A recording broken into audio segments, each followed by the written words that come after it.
Pensar en dormir con ese cerdo gordo me da asco. Unos minutos antes de la boda, escuché a mi yerno confesárselo a su amigo. Todos se rieron. Mi hija no tenía ni idea de la verdadera cara de su marido. Sonreí levemente y empecé a preparar la trampa que lo dejaría sin nada. El primer movimiento fue: me alegra que estés aquí. Si estás viendo este video, dale like, suscríbete al canal y cuéntame en los comentarios desde dónde escuchas mi historia de venganza. Quiero saber hasta dónde ha llegado. El sonido del órgano de la iglesia de San Francisco en Pátzcuaro resonaba dulce y apremiante al mismo tiempo, colándose en mis oídos como una melodía que se mezclaba con las conversaciones animadas de los invitados. Hoy era el gran día de mi hija, Elena, la niña a la que dediqué toda mi vida para amar y proteger. Estaba entre algunos familiares cercanos, sonriendo en respuesta a las felicitaciones. Al cabo de un momento, pedí permiso para apartarme y caminar hacia el pasillo trasero de la iglesia en busca de un poco de aire fresco antes de que empezara la ceremonia. El pasillo estaba silencioso, solo se oían mis pasos suaves sobre el suelo de piedra fría. Inhalé hondo, sintiendo la brisa ligera que traía el olor a pasto seco desde los campos cercanos. Pero al pasar frente a la sala de preparación del novio, una risa fuerte y grosera me hizo detenerme. La puerta estaba entreabierta y la voz de Benjamín, mi futuro yerno, sonó clara, arrogante y burlona. No pensaba escuchar a escondidas, pero mis pies se quedaron clavados al suelo. Una corazonada helada me recorrió por dentro, como agua helada bajando por mi columna. Me pegué a la puerta, con el corazón latiendo con fuerza. La voz de Benjamín bajó, pero cada palabra que soltaba era como un cuchillo. Solo de pensar en esta noche, tener que acostarme con esa cerda gorda, ya me da asco. Una carcajada obscena y satisfecha se escapó de los hombres dentro del cuarto. Sentí que la sangre se me detenía. ¿Cerda gorda? Hablaba de Elena, mi hija, la que siempre me pareció tan hermosa como un ángel, con su sonrisa radiante y su corazón cálido. El pecho se me apretó, como si alguien me estuviera estrujando el corazón. Otro hombre, con voz suave y burlona, le dio una palmada en el hombro a Benjamín. «Anda ya, al menos te vas a quedar con la fortuna enorme de la suegra». La risa helada y cruel de Benjamín retumbó. «Por supuesto, por dinero aguanto. Si no fuera por la hacienda Castañeda, ¿crees que me acercaba a ella?»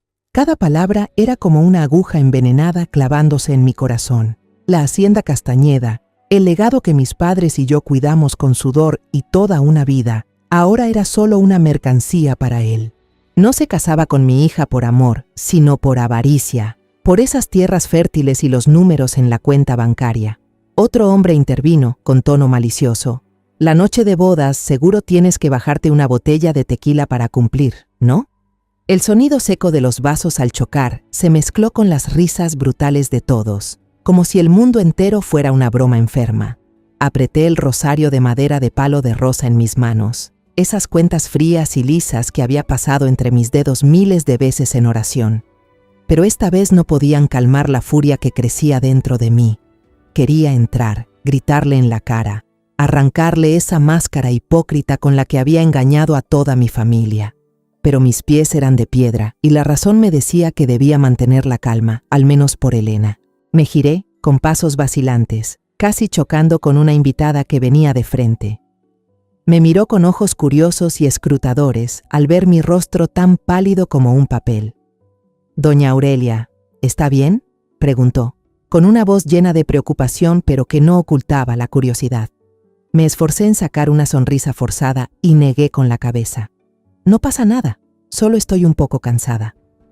Luego caminé rápido hacia la habitación de la novia, intentando contener el temblor que me recorría el cuerpo. Cada paso se sentía como caminar sobre un hilo delgado, a punto de romperse en cualquier momento. Al empujar la puerta y entrar en la habitación de la novia, una escena de calma apareció ante mis ojos, en completo contraste con la tormenta que rugía dentro de mí. Elena, mi amada hija, estaba sentada frente al espejo, con el vestido de novia blanco ceñido a su cuerpo, haciéndola parecer un ángel. La luz que entraba por la ventana iluminaba su cabello negro, brillando como estrellas. La maquilladora repasaba con cuidado el rubor en sus mejillas, mientras Lorena, la mejor amiga de Elena, Suavemente secaba el sudor de su frente con un pañuelo. Al mirar a Elena, me vi a mí misma 30 años atrás, en el día de mi boda con mi difunto esposo. Pero ahora, la alegría de aquel día había sido reemplazada por un dolor imposible de describir. Me dejé caer en el sillón, tratando de respirar profundo para recuperar la calma. Pero mis manos seguían temblando, los dedos entrelazados como si intentaran sujetarse a algo que no podían retener. Ver a Elena sonreír y conversar con Lorena me partía el alma. Ella no sabía que el hombre con el que estaba a punto de casarse la había llamado con palabras tan crueles. No sabía que él no la amaba, que todo era una farsa planeada para quedarse con la herencia de mi familia.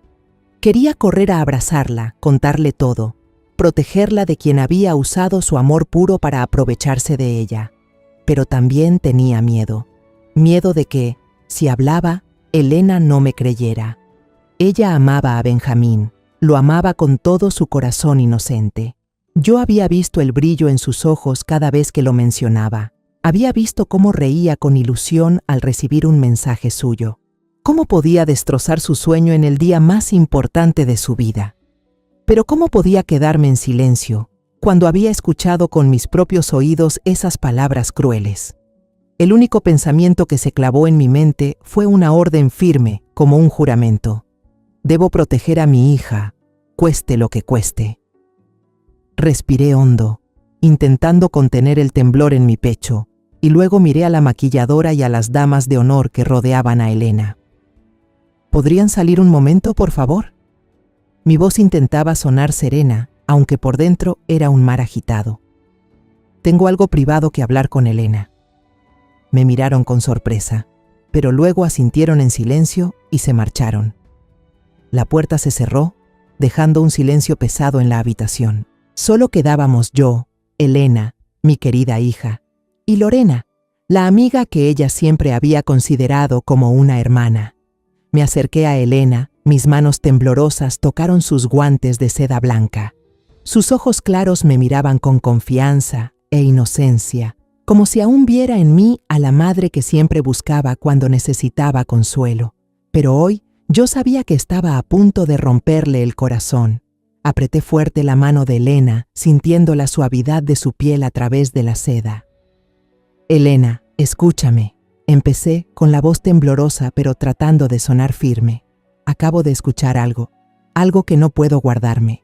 Benjamín, el hombre con el que te vas a casar, dijo cosas horribles sobre ti. Te llamó.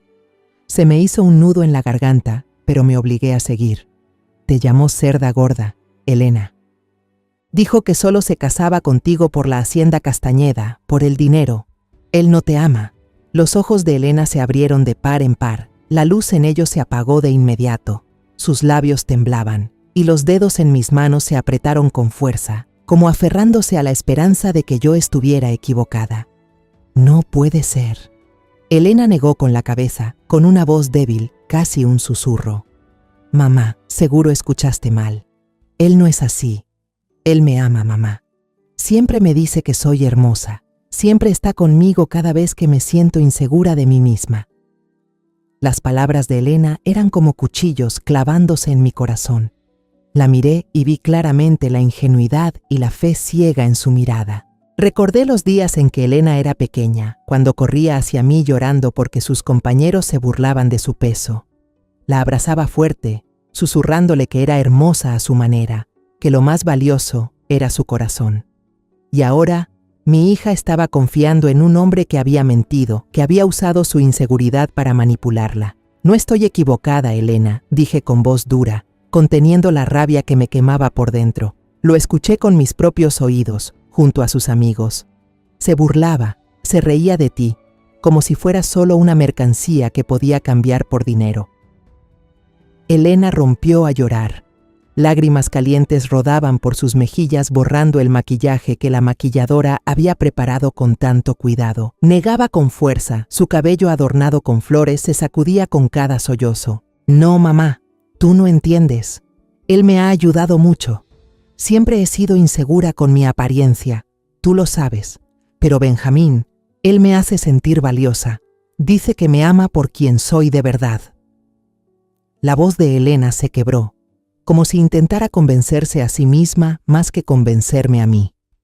Me ahogué en mi propio dolor, con el corazón apretado como si lo estrujaran.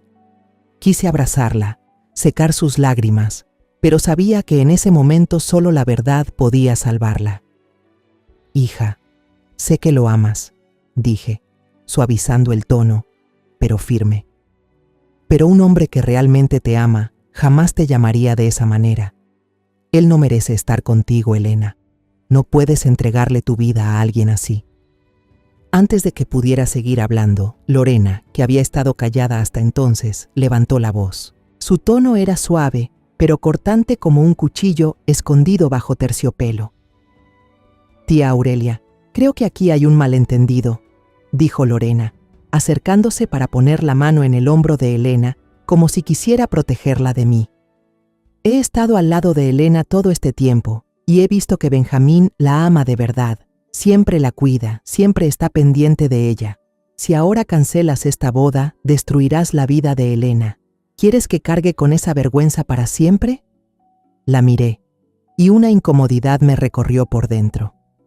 Había algo en su mirada, en la forma en que hablaba, que me inquietaba.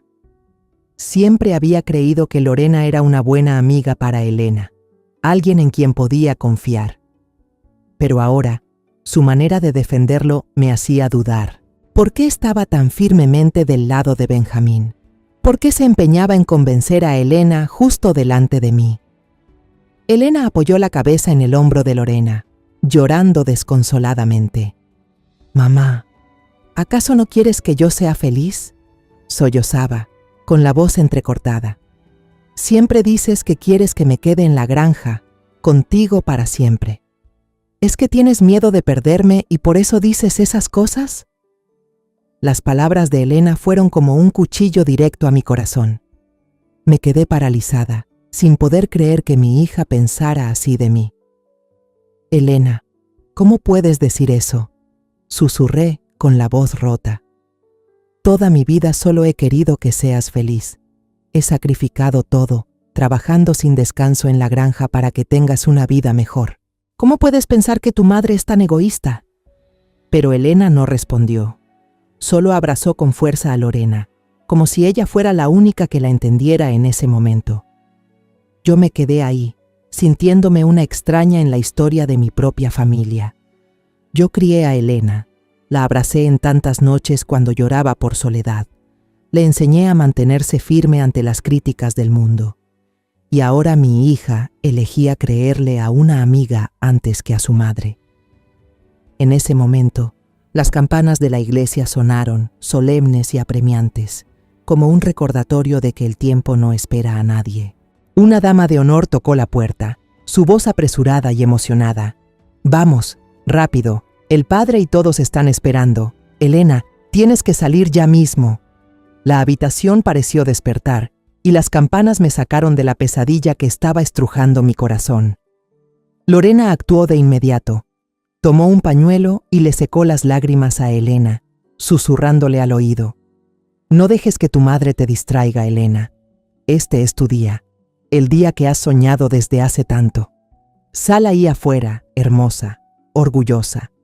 Su voz era suave, pero yo sentí una presión oculta, como si estuviera empujando a Elena hacia un camino que yo sabía que solo traería dolor.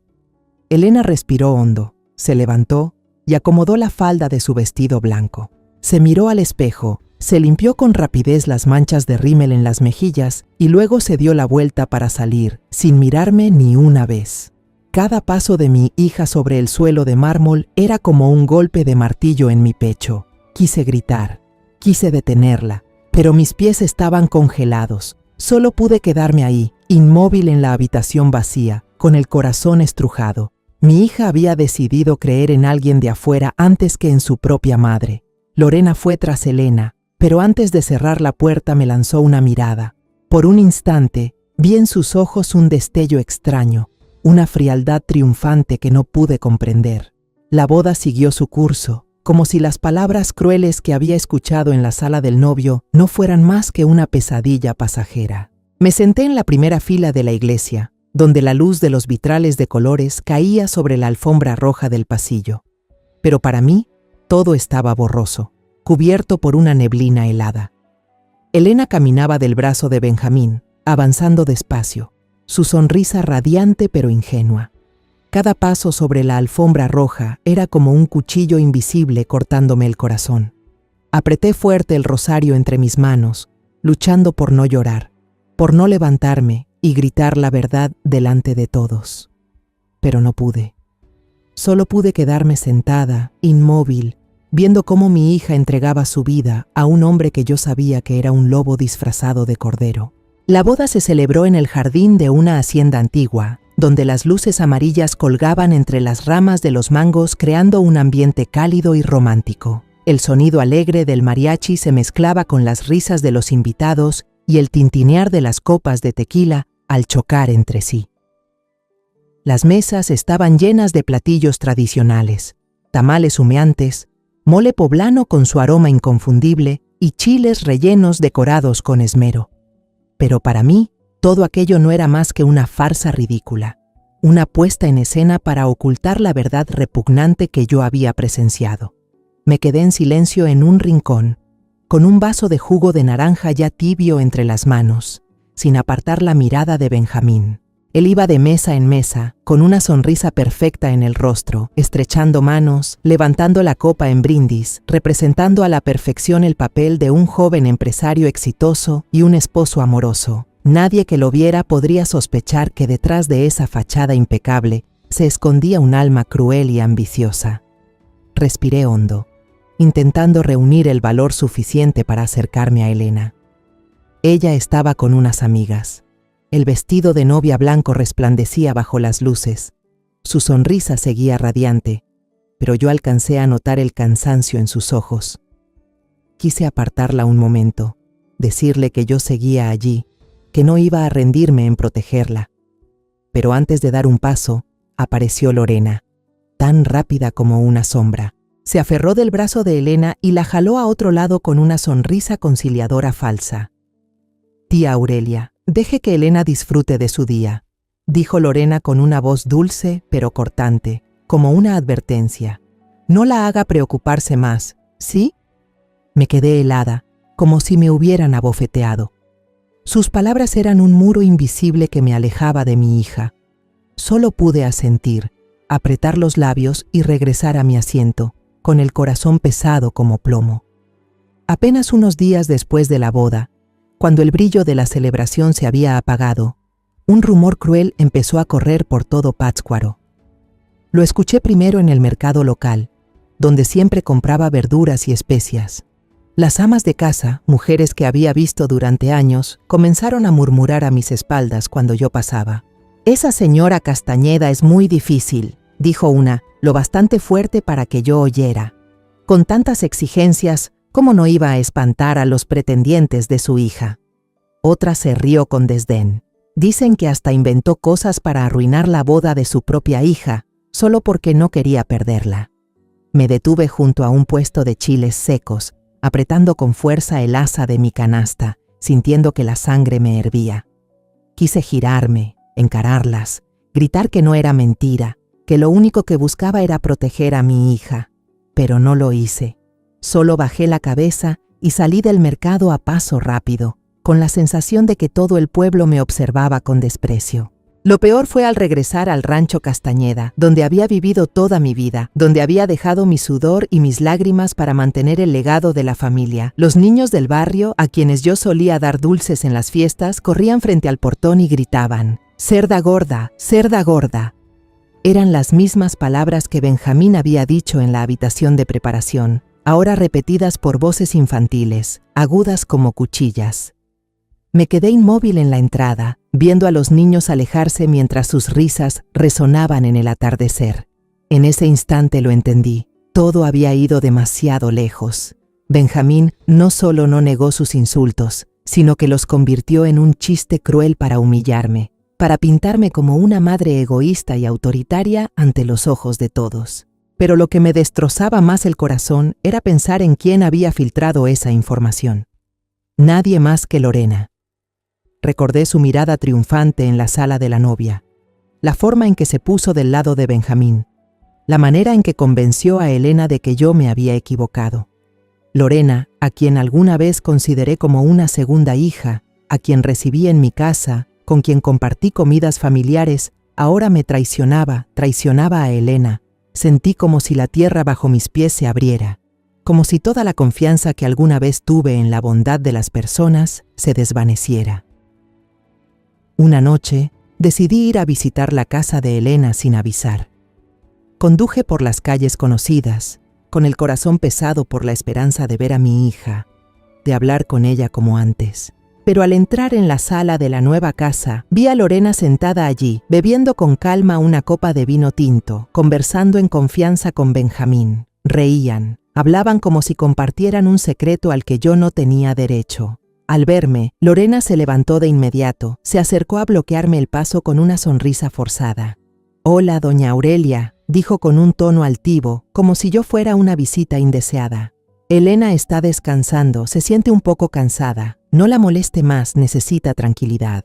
Me quedé helada. Las palabras de Lorena eran como un muro de hierro que me separaba de mi hija. La miré a los ojos, tratando de encontrar algún rastro de la muchacha que había conocido, la que se quedaba a dormir en mi casa, la que abrazaba a Elena y lloraba con ella en los días difíciles. Pero ahora solo veía a una extraña, alguien que quería sacarme a la fuerza de la vida de Elena. Una semana después de la boda, aún no podía deshacerme de la sensación de inquietud que me acosaba.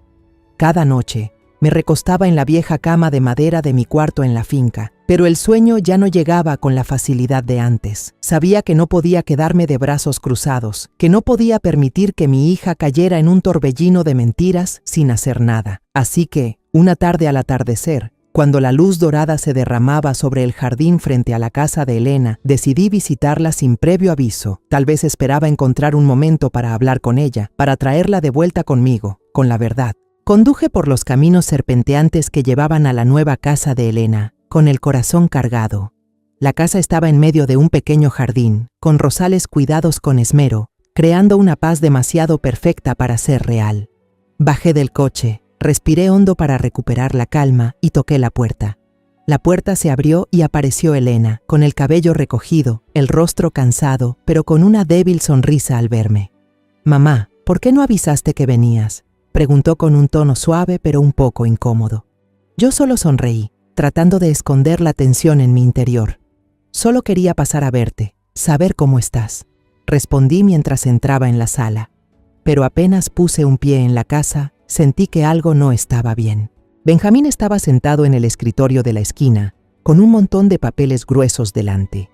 Elena estaba a su lado, firmando hoja tras hoja, la pluma corriendo rápido sobre el papel sin ninguna vacilación. Ni un segundo para leer, para pensar. Fruncí el ceño, un escalofrío recorrió mi espalda. «¿Qué estás firmando, Elena?», pregunté, intentando sonar natural, pero sin apartar la mirada de esa pila de documentos. Benjamín levantó la vista, la sonrisa en sus labios no llegaba a sus ojos, fría y calculadora. «Solo son unos trámites pequeños para una empresa filial, mamá», dijo, con una voz tan fluida que parecía haberla practicado cientos de veces. «No es nada importante». Me acerqué, tratando de mirar por encima del hombro de Elena para ver mejor lo que estaba firmando. «¿Por qué la empresa de mi hijo necesita que Elena firme?», cuestioné, con la voz empezando a endurecerse. No era empresaria, pero no era tonta. Los montones de papeles, la actitud evasiva de Benjamín, todo me hacía sospechar. Él se recostó en la silla, cruzó los brazos y su tono dejó ver incomodidad. «Los esposos deben apoyarse, mamá», dijo, remarcando la palabra «esposos» como si quisiera recordarme cuál era mi lugar. «Después de todo, somos una familia». Miré a Elena, esperando que dijera algo, que hiciera una pregunta, pero ella solo me devolvió la mirada un instante, con los ojos suplicando que no empeorara la tensión. Luego bajó la vista de nuevo y siguió firmando, como si esos papeles fueran algo trivial sin importancia. Mi corazón latía con fuerza. La sensación de inquietud se había convertido en una llama ardiendo en mi pecho. Sabía que debía hacer algo, actuar antes de que fuera demasiado tarde. Por suerte, en ese momento sonó el teléfono de Benjamín. Frunció el ceño, Se levantó y salió al balcón para atender la llamada, dejándonos a Elena y a mí solas en la sala. Pero apenas unos segundos después, Elena también se levantó y murmuró: «Voy al baño un momento, mamá. Quédate aquí». Asentí, forzando una sonrisa, aunque en mi cabeza ya se estaba formando un plan audaz. Apenas la puerta del baño se cerró, actué. El corazón me golpeaba el pecho como si quisiera escapar. Me apresuré hacia el escritorio y abrí el montón de documentos. Aunque no entendía de leyes o de negocios, reconocí palabras que me helaron la sangre: poder total, hipoteca de bienes, aval de préstamos. El nombre del rancho Castañeda aparecía una y otra vez en cada página, como una advertencia en rojo. No se trataba de trámites pequeños, como decía Benjamín. Era un complot, un plan para arrebatar la herencia que mi familia había construido con sudor y lágrimas durante generaciones. Con manos temblorosas, saqué mi teléfono, activé la cámara y fotografié cada hoja lo más rápido que pude. El sonido del agua corriendo en el baño era como un reloj de cuenta regresiva, apurándome a moverme más deprisa. Cada clic en la pantalla era un latigazo en mi corazón, miedo a ser descubierta y rabia por la traición de Benjamín. Volví a ordenar los documentos con sumo cuidado, cada detalle en su sitio, y corrí a sentarme en el sofá, fingiendo revisar el celular cuando Elena salió. Ella me miró, sonrió débilmente. «Mamá, ¿está bien? Te ves un poco tensa», dijo con tono preocupado. Quise gritar, contarle todo, pedirle que dejara de firmar de inmediato. Pero sabía que si lo hacía, no me creería. Pensaría que solo quería arruinar su felicidad. «Estoy bien, hija», respondí, con voz suave aunque el corazón me dolía. «Solo estoy un poco cansada». Benjamín regresó, otra vez con esa sonrisa falsa en los labios. «¿Mamá se queda a cenar con nosotros?», preguntó, con una voz dulce pero los ojos fríos como el hielo. Negué con la cabeza, inventando una excusa. «Tengo que volver al rancho, hay cosas pendientes. La próxima vez me quedaré más tiempo». Me levanté, abracé a Elena con todas mis fuerzas, tratando de ocultar las lágrimas que pugnaban por salir. «Te quiero, hija», susurré en su oído, esperando que pudiera sentir la desesperación en mi voz. Elena asintió, pero su mirada seguía distante, como si un muro invisible se hubiera levantado entre nosotras. De camino al rancho, las imágenes de los números y las cláusulas turbias en aquel montón de papeles no dejaban de rondar mi mente. Recordé los días de mi infancia, cuando mi padre me llevaba por los campos interminables de mangos, enseñándome a cuidar cada árbol, cada pedazo de tierra. «Esta es la sangre de nuestra familia, Aurelia», solía decirme con voz llena de orgullo. «Tienes que protegerla, pase lo que pase». Y ahora ese legado estaba en peligro, no por desastres naturales, ni por los tiempos cambiantes, sino por la ingenuidad de mi hija y la ambición del hombre al que ella llamaba esposo. Apenas llegué al rancho, corrí directo al despacho, encendí la computadora y llamé a don Víctor, el abogado que había servido a mi familia durante tantos años. Era el hombre en quien mi padre confiaba, el que nos había ayudado a superar incontables dificultades legales. Le envié por correo electrónico todas las fotos que había tomado, junto con un breve mensaje. «Don Víctor, por favor revíselas. Tengo un presentimiento muy malo sobre esto». Me quedé mirando la pantalla, con el corazón golpeando dentro de mi pecho. Sabía que lo que acababa de hacer podía cambiarlo todo, que estaba entrando en una batalla en la que no estaba segura de poder salir victoriosa. A la mañana siguiente me levanté más temprano de lo habitual, cuando apenas asomaba la primera luz del amanecer sobre los campos de mangos del rancho. No había podido dormir. Los números y las cláusulas sospechosas de aquellos documentos me daban vueltas en la cabeza, como una advertencia constante. Preparé una taza de café negro y me senté junto a la ventana mirando hacia los campos, intentando calmarme, pero mi interior seguía hecho un nudo, rabia por la traición de Benjamín y miedo por el futuro de Elena. Sabía que si no actuaba de inmediato, todo lo que mi familia había construido podía desmoronarse en un instante. Así que me puse un viejo suéter, tomé las llaves del auto y manejé directo a la oficina de don Víctor en el centro de Pátzcuaro. El despacho de don Víctor estaba en el segundo piso de un edificio antiguo, con paredes manchadas y un olor a papel y tinta flotando en el aire. Estantes de madera abarrotados de expedientes amarillentos daban una sensación de confianza, como si aquel lugar hubiera sido testigo de las alegrías y desgracias de muchas familias. Me senté en una silla de cuero desgastado frente al escritorio de roble de don Víctor. Él, con el cabello completamente blanco y los lentes resbalando por su nariz, me observó por encima de las fotografías que le había enviado la noche anterior. Sus ojos reflejaban tristeza, pero su voz mantenía la calma de siempre. «Doña Aurelia», comenzó, sacudiendo la cabeza con pesar. Su presentimiento era totalmente cierto. «Estos son unos documentos de poder sobre bienes muy peligrosos. Con la firma de Elena, Benjamín tiene control absoluto para usar los activos y el prestigio del rancho Castañeda como garantía, para pedir préstamos, hipotecar e incluso vender una parte». Sus palabras fueron como un martillazo directo a mi corazón. Sentí que todo daba vueltas, mientras apretaba con fuerza los brazos de la silla hasta que mis nudillos quedaron blancos. «¿Control absoluto?», repetí con la voz temblorosa, como si no pudiera creerlo. «¿Quiere decir que él puede quedarse con todo solo con la firma de Elena?». Don Víctor asintió, con la mirada cargada de gravedad. Pasó unas páginas más y su voz bajó de tono, intentando suavizar la dureza de la verdad. «Peor aún, descubrí que Emilio Ramírez, primo de Benjamín, también aparece en algunos anexos. Ellos han usado el nombre de la familia Castañeda para obtener préstamos millonarios de los grandes bancos en Ciudad de México». Me estremecí, sintiendo como si una corriente de aire frío recorriera mi espalda. Emilio Ramírez. Ese nombre no me era ajeno. Lo había visto un par de veces. Un hombre alto, corpulento, con la mirada inquieta, que siempre aparecía junto a Benjamín en las fiestas. «¿Qué quiere decir con eso, don Víctor?», pregunté con la voz ronca, casi en un susurro.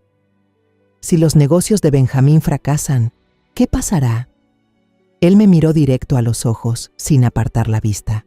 «Exactamente eso, doña Aurelia. Si sus negocios fracasan, toda la deuda caerá sobre Elena y sobre su familia. El banco no le prestó porque confiara en Benjamín, sino porque confiaba en la marca Castañeda, en la reputación que su familia ha construido por generaciones». Me levanté de golpe, incapaz de seguir sentada. Caminaba de un lado a otro en la pequeña habitación, los tacones golpeando el piso de madera al mismo ritmo que las bocinas de los autos en la calle, como martillazos en mis sienes.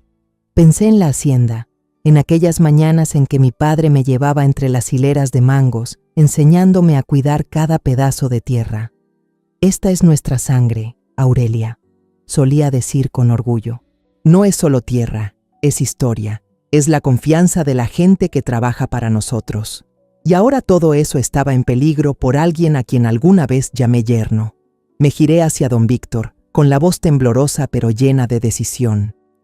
«¿Qué vamos a hacer, don Víctor? No puedo dejar que él destruya a mi familia». Se ajustó los lentes y habló con calma, pero con firmeza. «Ahora debemos mantenernos absolutamente tranquilos, doña Aurelia. No puede dejar que Benjamín se dé cuenta de que usted ya descubrió todo. Si sospecha, buscará ocultar pruebas o acelerar su plan. Necesitamos más evidencias. Necesitamos tiempo para desenmascarar por completo su conspiración». Dio un golpecito en la mesa, como para remarcarlo. «Yo empezaré a revisar las transacciones relacionadas con Emilio Ramírez y los bancos. Pero usted debe seguir observando, debe mantener contacto con Elena. No permita que firme ningún documento más». Asentí, aunque por dentro sentía un torbellino de emociones. Estaba furiosa, impotente, aterrada. ¿Cómo iba a convencer a Elena si ella había decidido confiar en Benjamín y en Lorena antes que en mí? ¿Cómo podía protegerla si ni siquiera quería ser protegida? Salí de la oficina de don Víctor y me encontré en las bulliciosas calles de Pátzcuaro.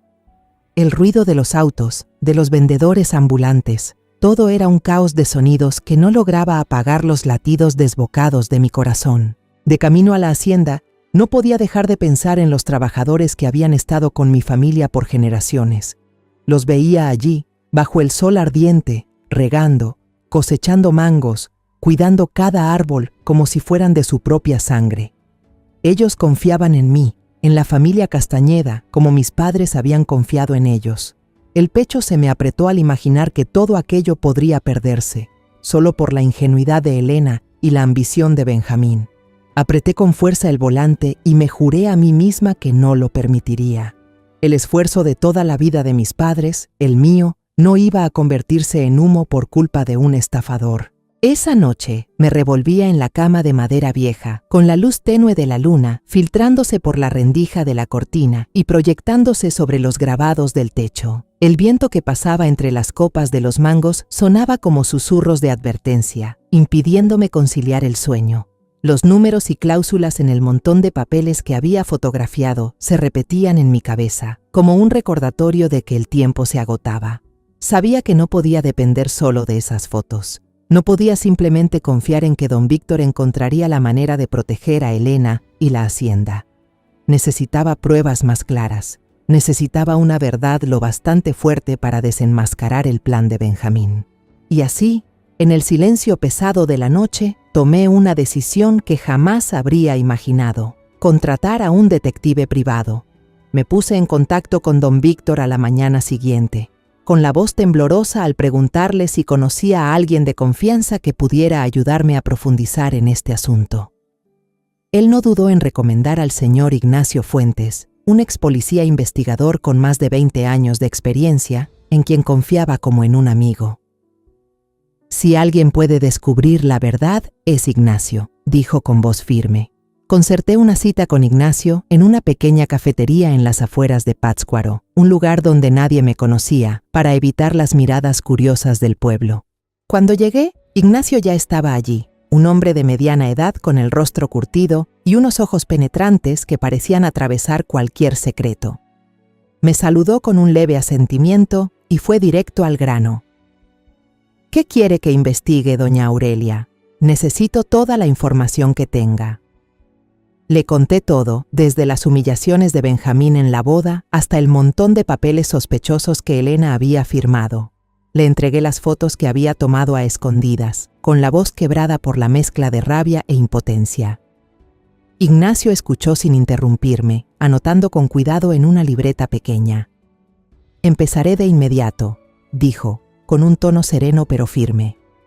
«Déjelo en mis manos. En unos días tendré los primeros resultados», asentí, sintiendo como si me quitara parte de la carga de encima, aunque en el fondo sabía que la verdad que Ignacio me traería podía dolerme aún más. Solo 3 días después, Ignacio me citó en un hotel pequeño en el centro de la ciudad. Cuando entré en la habitación privada que había rentado, puso frente a mí un sobre marrón, grueso y sellado con cuidado. «Debería prepararse», dijo con una mirada seria. Abrí el sobre con las manos temblorosas y lo que encontré dentro hizo que la sangre en mis venas se helara. Una serie de fotografías aparecieron. Benjamín, con su típica sonrisa soberbia, de la mano con una mujer joven, hermosa y elegante. Salían de restaurantes de lujo en Ciudad de México, de tiendas exclusivas cargando bolsas con logotipos brillantes. En una de las fotos, él la abrazaba por la cintura con ternura, como si Elena, mi hija, nunca hubiera existido. La rabia me estalló en el pecho, tan intensa que apenas podía respirar. «¿Quién es ella?», pregunté con la voz ronca. Ignacio se acomodó las gafas, su tono grave y cauteloso. «Ella es Valeria Guzmán, empleada de un banco en Ciudad de México. Los he seguido por varios días. Se ven con frecuencia, no solo en lugares públicos, también en un departamento que Benjamín alquiló a nombre de la empresa». Hizo una pausa, como para darme tiempo de asimilarlo. «Pero eso no es todo. Tengo algo que usted necesita escuchar». Me entregó una pequeña memoria USB, con una mirada que parecía advertir que lo que estaba a punto de escuchar cambiaría todo.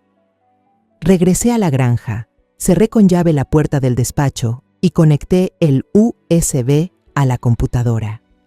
Mi corazón latía con fuerza, como si supiera de antemano que lo que iba a escuchar iba a destrozar la poca esperanza que me quedaba. La voz conocida de Benjamín sonó, fría y desnuda, como un cuchillo afilado. «La niña Elena sí que es una tonta fácil de engañar. Con que firme los papeles, toda la fortuna de la familia Castañeda pronto estará en nuestras manos.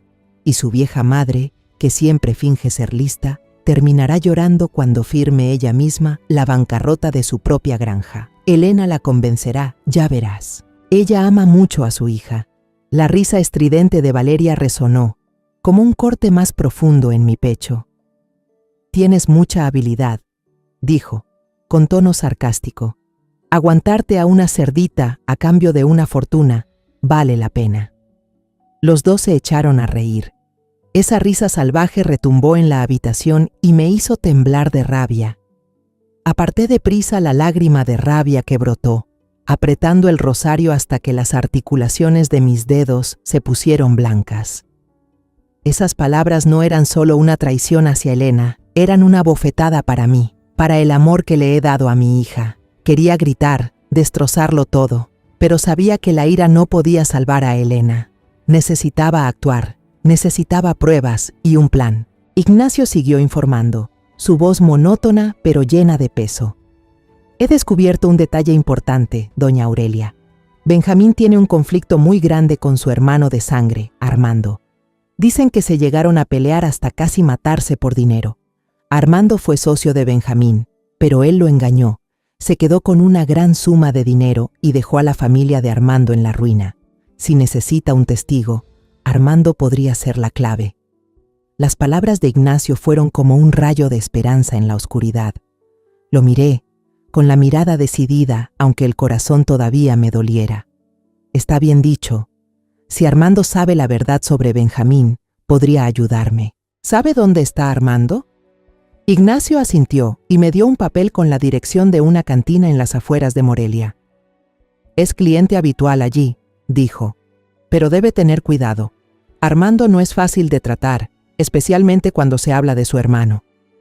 Sostuve el papel, sintiendo que había agarrado una oportunidad frágil pero valiosa. Siga vigilándolo, dije con voz firme. Necesito saber todo lo que hace, a dónde va. Y yo iré a buscar a Armando. Ignacio asintió, y en su mirada se leía que entendía que yo estaba apostando todo en esta pelea. Haré todo lo posible, doña Aurelia, dijo. Confíe en mí.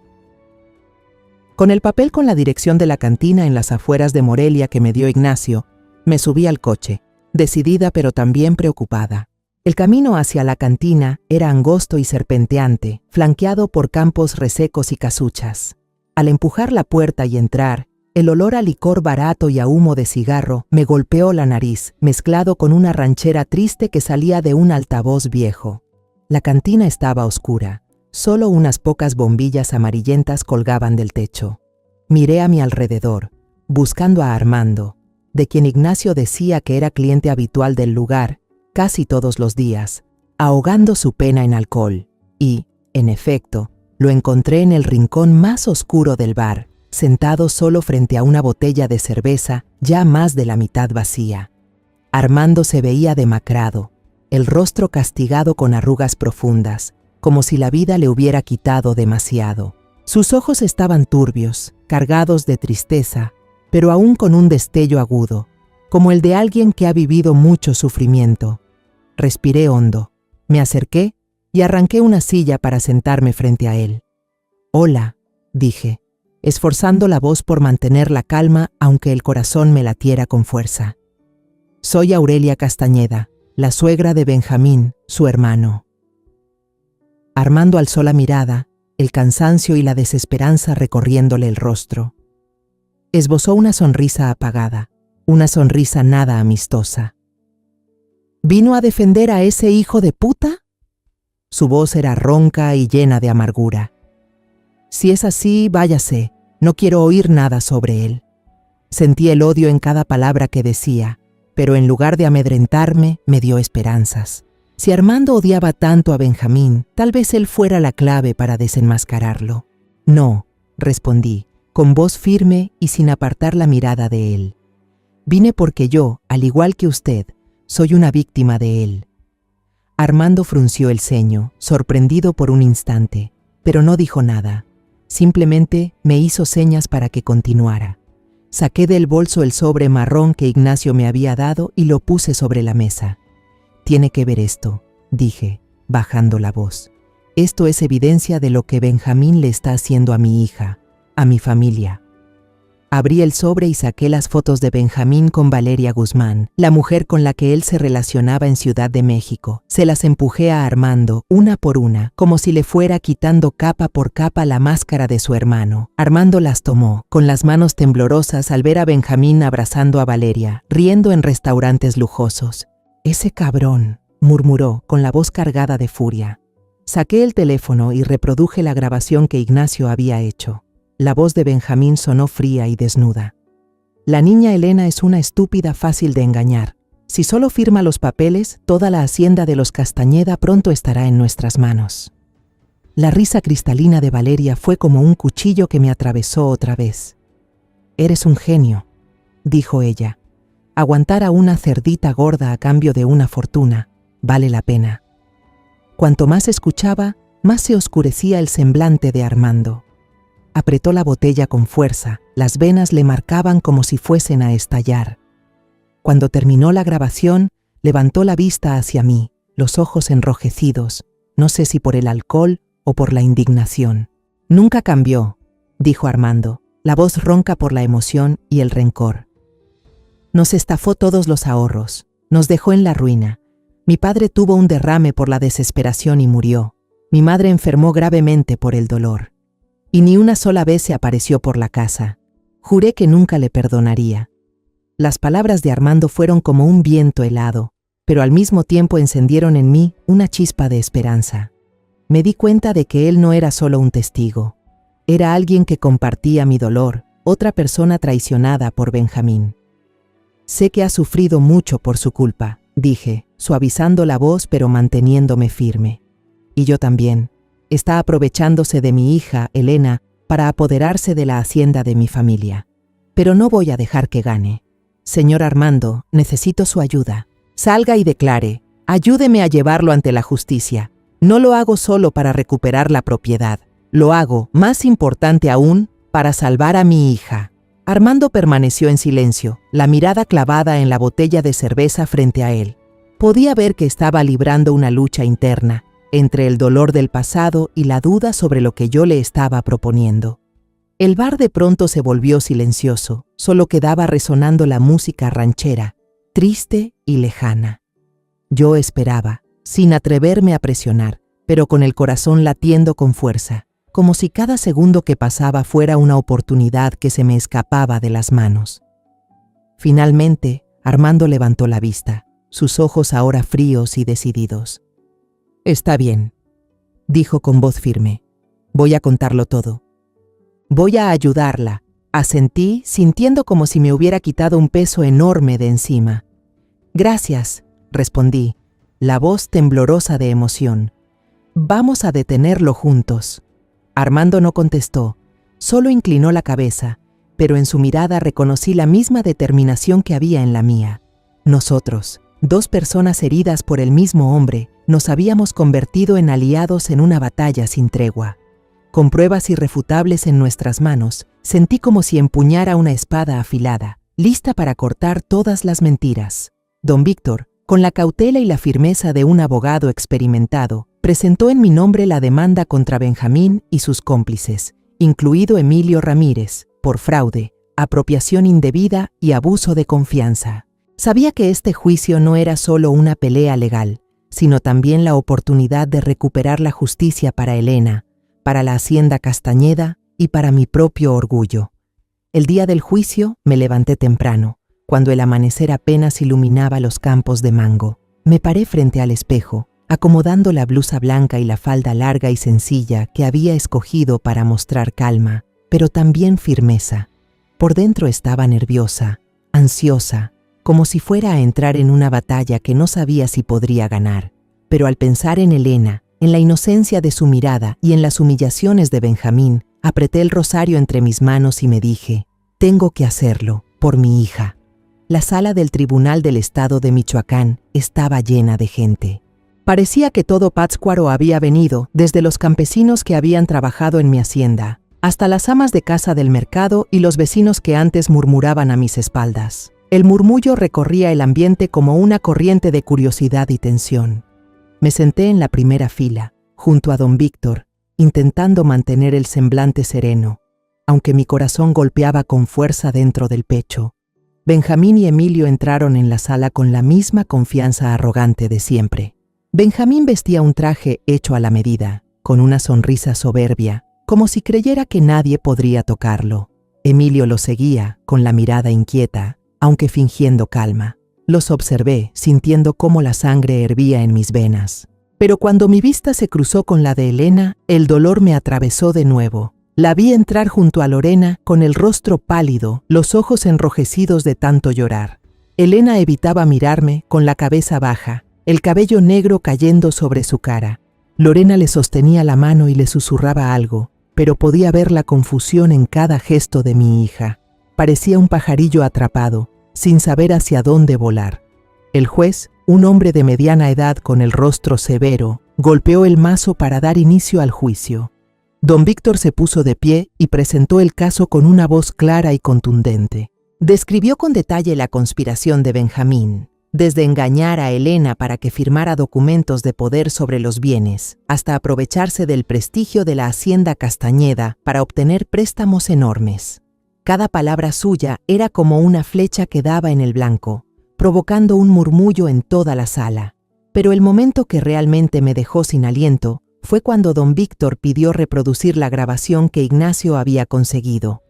Cuando la voz de Benjamín resonó en los altavoces, la sala entera estalló. La tonta de Elena es fácil de manipular. Con que firme los papeles, toda la herencia de los Castañeda pronto estará en nuestras manos. Los insultos de cerda gorda, los planes de apropiarse de los bienes, todo quedó expuesto sin tapujos ante decenas de ojos incrédulos. Se levantaron murmullos de indignación por todas partes, como una ola creciente.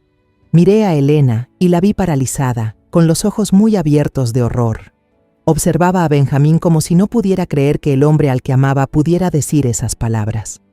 Las lágrimas corrían por sus mejillas y por primera vez vi el destello de la duda en su mirada.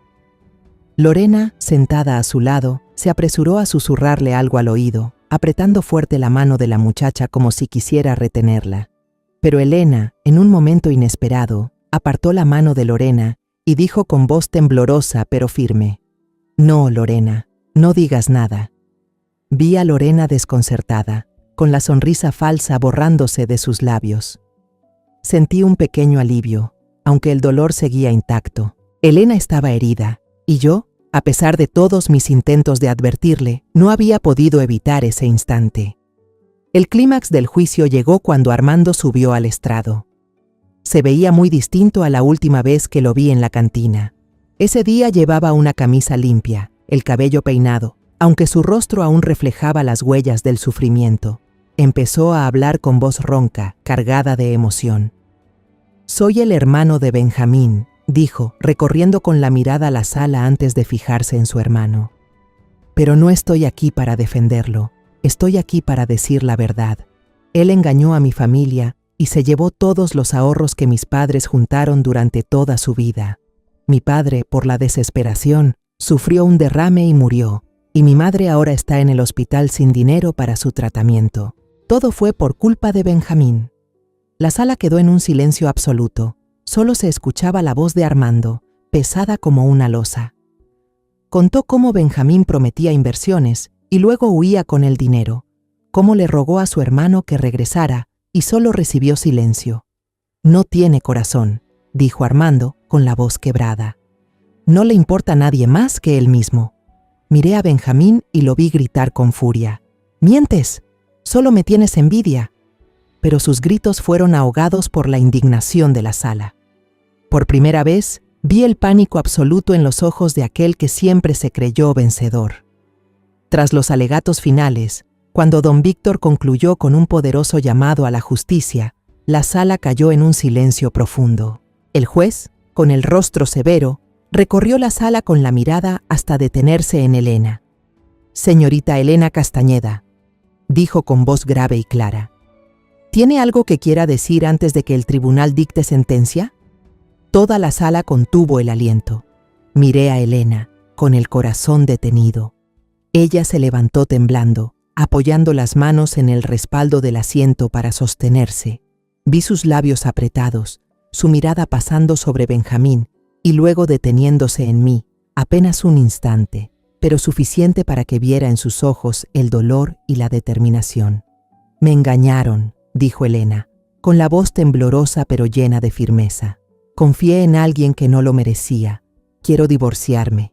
Sus palabras sonaron como un trueno, retumbando en la sala silenciosa. Todo el tribunal estalló en murmullos, pero yo solo escuchaba los latidos frenéticos de mi propio corazón. Miré a Benjamín y lo vi levantar bruscamente la cabeza, con la mirada llena de sorpresa y pánico. Su rostro se puso pálido, como si le hubieran arrancado la vida de golpe. «Elena, no puedes hacer esto», gritó, con la voz quebrada, pero sus palabras se perdieron bajo el sonido del mazo del juez. El juez golpeó el mazo, exigiendo silencio. Miró los papeles frente a él y dictó sentencia con voz fría. El acusado Benjamín Ramírez es declarado culpable de fraude organizado y abuso de confianza y se le condena a 7 años de prisión. El acusado Emilio Ramírez, como cómplice, recibe una condena de 3 años de prisión. La sala volvió a estallar, esta vez con aplausos y murmullos de alivio. Yo me quedé allí sentada, sintiendo que me había quitado un peso enorme de encima, pero al mismo tiempo, mi corazón dolía al ver a Elena inclinar la cabeza mientras las lágrimas le corrían por el rostro. Cuando la policía entró y esposó a Benjamín y Emilio, lo vi intentar girar la cabeza, buscando la mirada de Elena, pero ella no lo miró. Los agentes los escoltaron hacia la salida, y cuando la puerta se abrió, vi a Valeria Guzmán, la amante de Benjamín, esperándolo en el pasillo. Ella estaba de brazos cruzados, con un vestido deslumbrante, sonriendo con desprecio. «No quiero tener nada que ver con un fracasado», dijo con voz cortante, lo bastante fuerte para que todos alrededor la escucharan. «Ahora sí, adiós, ya no me sirves de nada». Dicho esto, dio media vuelta y se fue, el taconeo de sus zapatos resonando en el suelo de piedra como una declaración final. Benjamín gritaba desesperado, pero su voz se apagó cuando la puerta se cerró. Miré a Lorena, que recogía su bolso en silencio, con la cabeza baja, intentando salir a escondidas. Las miradas de desprecio de los presentes, de quienes alguna vez fueron sus vecinos y amigos, la seguían como agujas clavándose en su piel. No sentí ni una pizca de satisfacción al verla así. En su lugar, solo me invadió una tristeza profunda. Lorena había sido parte de la vida de Elena.